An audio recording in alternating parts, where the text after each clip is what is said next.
নমস্কাৰ। কবিতাৰ শিৰোনাম হৈছে বুৰুলি। কবি খ্যাতিস্মান দাস, আবৃত্তি খ্যাতিস্মান দাস। বৰষুণ জাকো ইমান ধাৰাসাৰকৈ পৰিছে, তাতে আই পিতাই মন দেখোন কিবা ভৈক্ষৱ যেন লাগিছে। এনেকুৱা দুখীয়া দুৰ্ভগীয়া প্ৰজাটোক কিয় আক্ৰমণত ধৰিছা? প্ৰভু ৰক্ষা কৰা। গোপাল দেখোন এটুপ দুটুপকৈ পৰিব ধৰিলেই, লগতে শিলো পৰিব ধৰিছে। আহাৰ শাওনৰ এই বৃষ্টিমেঘৰ নাই কোনো ঠিকনা, ভয় মাথো আই পিতাই লৈ, কেনেকৈ যে কটাব কোজাগৰী উকা নিশা।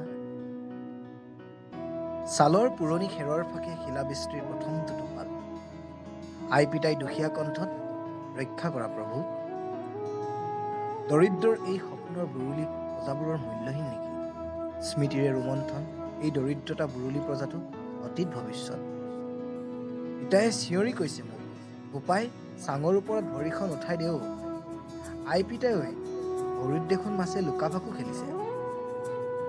উপভোগ কৰোঁ জীৱনটো কেনেকৈয়ে, কৰোঁ গৌৰৱ নিজক দুখীয়া বুলি। জীৱন নামৰ শব্দৰ সাক্ষী, দুখীয়াৰ ভোগ সমূনীয়া কান্দোন দুখীয়াৰহে উপলব্ধি।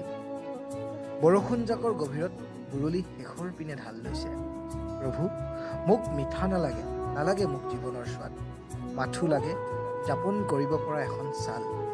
আহাৰ শাওন শেষ, বাৰিষাৰ শেষ, ধ্বংসৰো শেষ, দৰিদ্ৰতা বুৰুলি প্ৰজাটো শেষ। পুৱাৰ হাঁহিমুখীয়া কিৰণ ৰদালিৰ অপেক্ষাত এক নতুনত্ব সন্ধানত।